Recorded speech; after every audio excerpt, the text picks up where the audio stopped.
በስመ አብ ወወልድ ወመንፈስ ቅዱስ አሐዱ አምላክ አሜን። በመላው ዓለም የምትገኙ ኦርቶዶክሳውያን በሙሉ ከእግዚአብሔር ከአባታችን ከጌታም ከኢየሱስ ክርስቶስ ጸጋና ሰላም ይብዛላችሁ። ይህ መንፈሳዊ ትምህርቶችን የምትከታተሉበት ድጓ ሚዲያ ነው። በድጓ ሚዲያ ኦርቶዶክሳዊ ትምህርቶችን፣ ዝማሬዎችንና የተለያዩ መንፈሳዊ መርሃ ግብሮችን ታገኛላችሁ። ቤተሰባችን ሆናችሁ አብራችሁን ስለምትቆዩ እያመሰገንን ወደ ዛሬው ትምህርታችን እንሄዳለን። ዛሬ ስለ ቅድስት ቤተክርስቲያን እንማማራለን። ለትምህርታችን ርዕስነት የምንመርጠው ቅዱስ ጳውሎስ ለኤፌሶን ክርስቲያኖች በላከው መልእክቱ ምዕራፍ 5 ቁጥር 26 እስከ 27 ካለው ክፍለ ንባብ ውስጥ አንድን ቃል በርዕስነት በማንሳት ነው። እንደዚህ የሚል ቃል እንመርጣለን። ስለ እርሷ ራሱን አሳልፎ ሰጠ የሚለውን ቃል እንወስዳለን። ይህንን ቃል ብርሃነ ዓለም ቅዱስ ጳውሎስ በኤፌሶን ለሚገኙ ክርስቲያኖች የተናገረው ቃል ነው። በዚህ አንቀጽ ላይ ባሎች እንዴት ባለ ፍቅርና ክብካቤ ሚስቶቻቸውን ሊወዱ እንደሚገባ ነው የሚነግረን። ስለዚህ ምክሩን በቤተ ክርስቲያንና በክርስቶስ አንጻር የባልና የሚስትን ፍቅር እንዲህ ሲል ነው የሚናገረው። ባሎች ሆይ ክርስቶስ ደግሞ ቤተ ክርስቲያንን እንደወደዳት ሚስቶቻችሁን ውደዱ ይላል። ለሚስቶቻቸውን ለመውደድ ማንሻው ወይም ደግሞ እንደ አንጻራዊነት ወይም እንደ ሪፈረንስ የወሰደው የኢየሱስ ክርስቶስን እና የቤተ ክርስቲያንን ፍቅር ነው። ክርስቶስ ደግሞ ቤተ ክርስቲያንን እንደወደዳት ሚስቶቻችሁን ውደዱ፣ በውሃ መታጠብና ከቃሉ ጋር አንጽቶ እንዲቀድሳት ስለ እርሷ ራሱን አሳልፎ ሰጠ። እድፈት ወይም የፊት መጨማደድ ወይም እንዲህ ያለ ነገር ሳይሆንባት ቅድስትና ያለ ነውር ትሆን ዘንድ ክብርት የሆነች ቤተክርስቲያንን ለራሱ እንዲያቀርብ ፈለገ በማለት ይናገራል። ክብርት የሆነች ቤተክርስቲያን፣ እድፈት የሌለባት ቤተክርስቲያን፣ የፊት መጨማደድ የሌለባት ቤተክርስቲያን፣ የማታረጅ ቤተክርስቲያን፣ ንጽሕት የሆነች ቤተክርስቲያን፣ ክብርት የሆነች ቤተክርስቲያንን ለራሱ ሊያቀርብ ወደደ ብሎ ያስቀምጣል። አሁን በዋናነት ምክሩ በአንጻራዊነት የቀረበው ለባሎች ነው። ዛሬ ግን እኛ የቤተክርስቲያንና የክርስቶስን ፍቅር ነው የምንመለከተው። እንግዲህ ነገረ ቤተክርስቲያን በቤተክርስቲያናችን ጥልቅ ትምህርት ነው፣ ኤክሌሲዮሎጂ ይባላል። ስለ ቅድስት ቤተክርስቲያን የምንማማርበት ትምህርት ነው። ጥልቅ ሚስጥሮችን በውስጡ የያዘ ትምህርት ነው። ቤተክርስቲያን ምንድናት የሚለውን ብዙዎቻችን አናውቅም ስላችሁ እያወቅነው አናስተውለውም፣ አንረዳውም። ቤተክርስቲያን መቼ ነው የተመሰረተችው፣ ቤተክርስቲያን መቼ ነው የተገኘችው የሚለውን ነገር አስቀድመን እኔ መጀመሪያ ቤተክርስቲያን መንፈሳዊት ነበረች። ቤተክርስቲያን የሚለው ቃል ትርጉሙ በራሱ 3 ትርጉሞችን በውስጡ ይዟል። የመጀመሪያው ቦታን ያመለክታል። ቦታን ክርስቲያኖች የሚሰበሰቡበት፣ ስጋው ደሙን የሚቀበሉበት፣ እግዚአብሔርን የሚያመሰግኑበት ቦታ ቤተክርስቲያን ተብሎ ይጠራል። ሁለተኛ ዜግነትን ያመለክታል። በመንፈሳዊው ልደት ከክርስቶስ ከሥላሴ የተወለዱ ክርስቶስ አድሮባቸው የሚኖር በክርስቶስ ክርስቲያን የተባሉ ቤተ ክርስቶሶች ቤተ ክርስቲያኖች ይባላሉ። ቤተ እስራኤል፣ ቤተ ያዕቆብ እንደሚባሉት ማለት ነው። ስለዚህ ቤተ ክርስቲያን ስንል ቤተ ክርስቶስ የክርስቶስ የሆኑ የምስጢሩ ተካፋዮች የሆኑ በስሙ ያመኑ የተጠመቁ በስጋውና በደሙ የተዋሃዱት በጥምቀት የመሰሉት የክርስቶስ የሆኑቱ በሙሉ ቤተ ክርስቲያኖች ይባላሉ። ይሄ ብሔርን ወይም ዜግነትን ያመለክታል፣ ማንነትን ያመለክታል ማለት ነው። ሶስተኛው ቤተክርስቲያን የምንለው ጉባኤውን ነው። የአክሌሲያ የምንለው የክርስቲያኖች ህብረት፣ የክርስቲያኖች ስብስብ፣ የክርስቲያኖች ጉባኤ ቤተክርስቲያን ተብሎ ይጠራል። ስለዚህ ዛሬ የምንማማረው ቤተክርስቲያን ስለምትባለው የክርስቲያኖች ህብረት ነው። ስለዚህ ቤተክርስቲያን ስንል ማንኛውም እግዚአብሔር ግዕዛን ካላቸው ፍጥረታት ጋር ያለው ህብረት በሙሉ ቤተክርስቲያን ይባላል። ስለዚህ ቤተክርስቲያን የምንለው ማህበር፣ ቤተክርስቲያን የምንለው ህብረት የተጀመረው ከሰው ልጅ መፈጠር አስቀድሞ በመላእክት ጉባኤ ነው። በመላእክት ህብረት፣ በመላእክት ጉባኤ፣ በመላእክት ስርዓት አምልኮ በሰማይ የተመሰረተ ነው። ለዚህም ቅዱስ ዳዊት አስቀድመ የፈጠርካትን ማህበር አስብ ይላል። አስቀድመ የፈጠርካትን ማህበር አስብ በማለት ይናገራል። በመዝሙር 74 ቁጥር 2 ላይ አስቀድመ የፈጠርካትን ማህበርህን የተቤዥካትን የርስትህንም በትር በእርሷ ያደርክባትን የጽዮንን ተራራ አስብ ይላል። አስቀድመ የፈጠርከው ማህበር ማለት አስቀድመ የፈጠርከው ህብረት፣ አስቀድመ ያስጀመርከው ህብረት፣ አንድነት ከአንተ ከመላእክት ጋር አንተ ከሰው ልጆች ጋር የነበረህን ህብረት አስብ ማለቱ ነው። ቅዱስ ጳውሎስም በኤፌሶን 1:4 ላይ ዓለም ሳይፈጠር በፊቱ ቅዱሳንና ነውር የሌለን በፍቅር እንሆን ዘንድ በክርስቶስ መረጠ ይላል። ዓለም ሳይፈጠር የተመረጠ ህብረት ማለት ነው። ዓለም ሳይፈጠር ከእግዚአብሔር ጋር የነበረን የተመረጠ ህብረትና የተመረጠ ማንነት አለ። ስለዚህ እግዚአብሔር ከቀደሙ አባቶችና ከቀደሙ ፍጥረታት ጋር ከቀደሙ መላእክት ጋርና ከቀደሙ አባቶች ጋር ያለው ህብረት በሙሉ ያ ማህበር የቤተ ክርስቲያን ማህበር ተብሎ ነው የሚጠራው። ለዚህ ነው ቅዳሴያችን ላይ ካህኑ ገባሬ ሰናየው ካህን ነፍቁም ካህን ተዘከረኒ ብሎ አስበኝ ሲለው ጸልዩ፣ ስለኔ ጸልዩ፣ ስለዚህ መስዋዕት ጸልዩ ሲል ካህኑ ምንድን ነው የሚለው? ከመ መስዋዕተ መልከ ጼዴቅ ወአሮን ወዘካርያስ ካህናተ ቤተ ክርስቲያኑ ለበኩር የአሮን እንደ መልከ ጼዴቅ እንደ አሮንና እንደ ዘካርያስ እንደ ቀደመችዋ ቤተክርስቲያኑ ካህናት ይላል። የቀደመችዋ ቤተክርስቲያን ካህናት ይላቸዋል። ካህናተ ቤተክርስቲያኑ ለበኩር የቀደመችዋ በኩር የተባለችዋ ቤተክርስቲያን ካህናት የሆኑት ይላቸዋል። እና የእነሱም አገልግሎት የቤተክርስቲያን አገልግሎት ስለሚባል ማለት ነው። ስለዚህ ቤተክርስቲያን በብሉይ ኪዳን ወይም ከክርስቶስ ልደት በፊት መንፈሳዊቷ ቤተክርስቲያን በተለያየ ህብረ ምሳሌ በተለያየ መንፈሳዊቷ ቤተክርስቲያን ስትጠበቅ ቆይታለች። አማናዊቷና አካላዊቷ ቤተክርስቲያን የተሰራችው ወይም ደግሞ የተጀመረችው ደግሞ በክርስቶስ መገለጥ ነው። ኢየሱስ ክርስቶስ ከቤተልሔም እስከ ቀራንዮ ያደረገው የማዳን ጉዞ በሙሉ የቤተክርስቲያን ምስረታ ነው። ቤተክርስቲያንን እየሰራት ነው ማለት ነው። የትኛዋን? ያቺ በጉባኤ ነቢያት፣ በጉባኤ ካህናት፣ በጉባኤ ነገስታት በብሉይ ኪዳን የነበሩ አባቶች በሙሉ ከህገ ልቡና እስከ ህገ ኦሪት ከህገ ኦሪት እስከ ህገ ወንጌል ድረስ የነበሩት አባቶች ያላቸውን ከእግዚአብሔር ጋር ያላቸውን ህብረት ያጸናች ጉባኤ ያችን ማህበር የማጽናት ወይም አካላዊት የማድረግ ያቺ በጥላነት የነበረችውን ቤተክርስቲያን አካላዊት የማድረግ ስራ ነው። ክርስቶስ ከቤተልሔም እስከ ቀራንዮ ያደረገው ጉዞ ቤተክርስቲያን ምስረታ ነው። የመጨረሻዋ ቤተክርስቲያን ግን የተሰራችው ቀራንዮ ላይ ነው። የቀደመው ሰው አዳም በገነት መካከል እንቅልፍ አንቀላፍቶ ከጎኑ የሁላችን እናት ሔዋን እንደወጣች እንዲሁ ሞት የማይስማማው ክርስቶስ በምድር መካከል የሞትን እንቅልፍ ባንቀላፋ ጊዜ ከጎኑ ቅድስት ቤተክርስቲያን ተገኝታለች። እኛ ሁላችን የምንወለድባት ማህፀን ቤተክርስቲያን፣ እኛ ሁላችን የምንገኝባት ማህፀን ከጌታ ጎን ተገኝታለች። ከጌታ ጎን የሁላችን እናት ቤተክርስቲያን ተገኝታለች። ለዚህ ነው ቅዱስ ስምዖን አምዳዊ በጸሎቱ ላይ እንዲህ ብሎ ይጸልያል። ጌታዬ ኢየሱስ ክርስቶስ ሆይ ጎንህ በጦር ተወግቶ ከእርሱ ደምና ውሃ የወጣ ዓለምን ባነጻህበት ከዚህ ውሃ ምንጭ አጠጥተህ አድነኝ። ከአዳም ጎን ተገኝታ ሔዋን የምድርን ነገዶች ሁሉ ወለደች። እንዲሁም ከማሕየዊ ጎንህ ከምታድን ጎንህ ለመንግሥተ ሰማያት ልጆች ልንሆን የምትወልደን የሕይወት ውሃ ቤተክርስቲያንን አወጣ ይላል። የምንወለድባት ረቂቅ ልደት የምትገኝባት ቤተክርስቲያን ተገኘች ማለት ነው። ያ ማለት የብሉይ ኪዳን ቤተክርስቲያን በጸጋ የነበረችዋ ወይም ደግሞ በመንፈስ የነበረችዋ ቤተክርስቲያን አሁን ለእኛ አካላዊት ሆነች። ስለዚህ ቤተክርስቲያን ስንል ብሉይን ከአዲስ የተስማማባት እንደ ደብረ ታቦር ማለት ነው። ደብረ ታቦር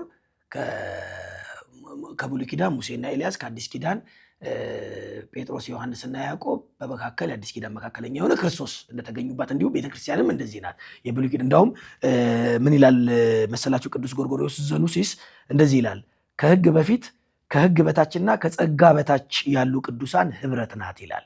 ቤተክርስቲያን ከሕግ በፊት የነበሩ ማለት በሕገ ልቡና የነበሩ ከአዳም እስከ ሙሴ የነበሩ ከዛም ከሕግ በታች የነበሩ ከሙሴ እስከ አዲስ ኪዳን እስከ ክርስቶስ መገለጥ የነበሩ እንደገና ደግሞ ከጸጋ በታች የአዲስ ኪዳን ክርስቲያኖች ከጸጋ በታች ነን፣ ከሕግ በታች አይደለንም። ዞሮ እና ከጸጋ በታች ነን።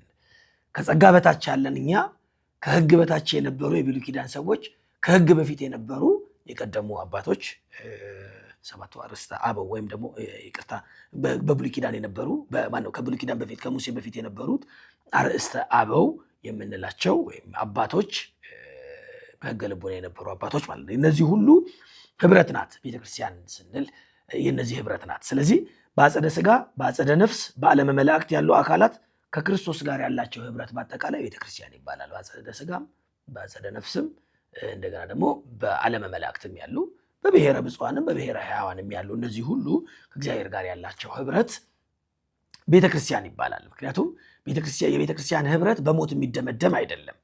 የቤተክርስቲያን ጉባኤ በሞት እስካሁን እስካለህ ድረስ የአባላችን ነበርክ፣ ከሞት በኋላ ከኛ አባልነት ተሰርዘሃል የሚባል ህብረት አይደለም። የቤተክርስቲያን ህብረት በሞትም በህይወት በልደት የተጀመረም ብቻም አይደለም፣ በህሊና አምላክም የታሰበን ስለሆነ ሁላችንም ማለት ነው እና በሞትም የሚደመደም አይደለም። ከእግዚአብሔር ጋር ያለን ህብረት ከሞትም በኋላ የሚቀጥል ስለሆነ በአጸደ ሥጋ ያሉ፣ በአጸደ ነፍስ ያሉ፣ በዓለመ መላእክት ያሉ ከክርስቶስ ጋር በክርስቶስ ማዕከለኛነት ህብረት የሚያደርጉባት ቤተክርስቲያን ናት። ለዚህ ነው ቅዱስ ጳውሎስ በዕብራውያን መልእክቱ ላይ እንደዚህ የሚለን ዕብራውያን 12:22-24 ላይ ስናነብ እንደዚህ ይላል፣ ነገር ግን ወደ ጽዮን ተራራና ወደ ሕያው እግዚአብሔር ከተማ ደርሳችኋል፣ ወደ ሰማያዊት ኢየሩሳሌም በደስታም ወደ ተሰበሰቡ ወደ አእላፋት መላእክት በሰማያትም ወደ ተጻፉ ወደ በኩራት ማህበር የሁሉ ዳኛ ወደሚሆን ወደ እግዚአብሔር ፍጹማን ወደሆኑ ወደ ጻድቃን መንፈሶች የሐዲስ ኪዳንም መካከለኛ ወደሚሆን ወደ ኢየሱስ ከአቤልም ደም ይልቅ የሚሻለውን ወደሚናገር ወደ መርጨት ደም ደርሳችኋል ይላል። ያ ማለት እንግዲህ በክርስቶስ ያመኑ በደሙ የታተሙ ክርስቲያኖች ቅዱሳን ህብረት የሚያደርጉባት ቤተክርስቲያን ትባላለች ማለት ነው። ስለዚህ የኛ ጉባኤያችን ቤተክርስቲያን የምንላት ዘር፣ ቀለም፣ ብሔር፣ የትምህርት ደረጃ፣ የኑሮ ደረጃ፣ የጤና ሁኔታ፣ የስልጣን ሁኔታ የማይገድቧት ሁሉም አንድ በክርስቶስ ራስነት ላይ ያሉ የክርስቶስ አባላት ማለት ነው። ቤተክርስቲያን ማለት የክርስቶስ አባላት ማለት ነው እና ቅድስት ቤተክርስቲያን ስንል ከክርስቶስ ጋር ያለንን ህብረት የምናጸናባት ጉባኤ ማለት ነው። ሌላው እንግዲህ ቤተክርስቲያን ባህሪ አላት፣ መገለጫዎች አሏት። የዚህ የቤተክርስቲያን መገለጫዎች የቤተክርስቲያን ባህሪያት የማይለወጡ ባህሪያት ናቸው። እንደውም ከዶግማ የሚካተቱ ናቸው፣ የማይቀየሩ በጊዜ ገደብ የማያበቁ ወይም ደግሞ በቀኖናማ እንደ ቀኖና በጉባኤ ወይም በሲኖዶስ የማይሻሻል ማንነት ያላት ቤተክርስቲያን ናት። እነዚህን 4 የቤተክርስቲያንን ባህሪዎች ተመልክተን ትምህርታችንን እናበቃለን። ሁሌ ጸሎተ ሃይማኖት በምንጸልይበት ጊዜ የምንናገረው ወይም የምንመሰክረው አንድ ዶግማ የሆነ የማይቀየር የቤተክርስቲያን ባህሪ አለ። ከሁሉ በላይ በምትሆን ሐዋርያት በሰበሰቧት በአንዲት ቅድስት ቤተክርስቲያን እናምናለን። ወነአምን በአሐቲ ቅድስት ቤተክርስቲያን እንተ ላዕለ ኩሉ ጉባኤ ዘሐዋርያት ብለን 4ቱን የቤተክርስቲያን ባህሪያትን እናምናለን ብለን ከዶግማችን ቀላቅለን ወይም ከዶግማችን ጋር አንድ አድርገን በማይቀየር ፍጹም ትምህርት በማይቀየር ዶክትሪን የቤተክርስቲያንን ባህሪ እንናገራለን። ስለዚህ እነዚህን 4ቱን ባህሪዎች እንመልከት። የመጀመሪያው ቅድስት ናት ቤተክርስቲያን። ቅድስት እንላታለን። መስራቿ ራሷ በደሙ የቀደሳት ኢየሱስ ክርስቶስ ቅዱስ ስለሆነ ቅድስት ቤተክርስቲያን ቅድስት ናት። በርዕስነት ያነሳነውም ቃል ቅድስት የሆነች ቤተክርስቲያንን ለራሱ ሊያቀርብ ፈለገ ነው ያለው ቅዱስ ጳውሎስ። ቅድስት የሆነች ቤተክርስቲያን ስንል እንግዲህ ቅድስና ያላት፣ እድፈት የማይስማማት፣ እርጅና የማይስማማት፣ የፊት መጨማደድ የሌላት፣ በጎኑ ደምና በጎኑ ውሃ አጥቦ ያነጻት ቅድስት ቤተክርስቲያን፣ የማይቀየር ቅድስና፣ የማይወሰድ ቅድስና ያላት የቤተክርስቲያን አለችን ማለት ነው። ለዚህ ነው ቅዱስ ጳውሎስ የሚነግረን ቅድስት ቤተክርስቲያንን በማካከሏ ቅዱስ ነውር የሌለባት ብሎ ቅዱስ ጳውሎስ የተናገረው በቅዳሴያችን ላይም እስመ ኢይትረከብ ረኪር በማእከሊሃ በመካከሏ ባዕድ በመካከሏ አይገኝም ብሎ የተናገረው መስራቿ ክርስቶስ ቅዱስ ስለሆነ፣ ገዢዋ ክርስቶስ ቅዱስ ስለሆነ፣ በደሙ ያነጻት ክርስቶስ ቅዱስ ስለሆነ እኔ አምላካችሁ ቅዱስ ነኝና እናንተም ቅዱሳን ሁኑ የሚለው ቃል የሚጸናባት ስለሆነች ቅድስት ቤተክርስቲያንም ቅድስት እንላታለን። ሌላው አንዲት ናት ቤተክርስቲያን፣ አንዲት ናት። ቅዱስ ጳውሎስ በኤፌሶ መልእክት ምዕራፍ 4 ቁጥር 4-6 ላይ በመጠራታችሁ በአንድ ተስፋ እንደተጠራችሁ አንድ አካልና አንድ መንፈስ አለ፣ አንድ ጌታ፣ አንድ ሃይማኖት፣ አንዲት ጥምቀት፣ ከሁሉ በላይ የሚሆን በሁሉም የሚሰራ በሁሉም የሚኖር አንድ አምላክ የሁሉ አባት አለ ብሎ አንድ ማንነት እንዳላት ቤተክርስቲያን ይነግረናል። ይህንን የምታስተምረን ቤተክርስቲያን መስራቿ እግዚአብሔር አንድ ነው። በደሙ የቀደሳት ክርስቶስ አንድ ነው፣ ሁለት አንለውም። የምታካፍለን ሚስጥራት አንድ ነው። ስጋው ደግሞ በቦታ በሁኔታ በጊዜ የማይቀያየር ሁለት የማንለው የትም የምንቀበለው አንድ ስጋው ደግሞ ነው። የምንወርሰው መንግስት እንግዲህ በእሷ ውስጥ ኖረን የምንወርሰው የእግዚአብሔር መንግስትም አንድ ነው። ስለዚህ ቅድስት ቤተክርስቲያን አንዲት ናት። አንዲት የምታጠምቀን ጥምቀት አንድ ነው። የምንከተልባት መንገድ ሃይማኖታችን አንድ ነው።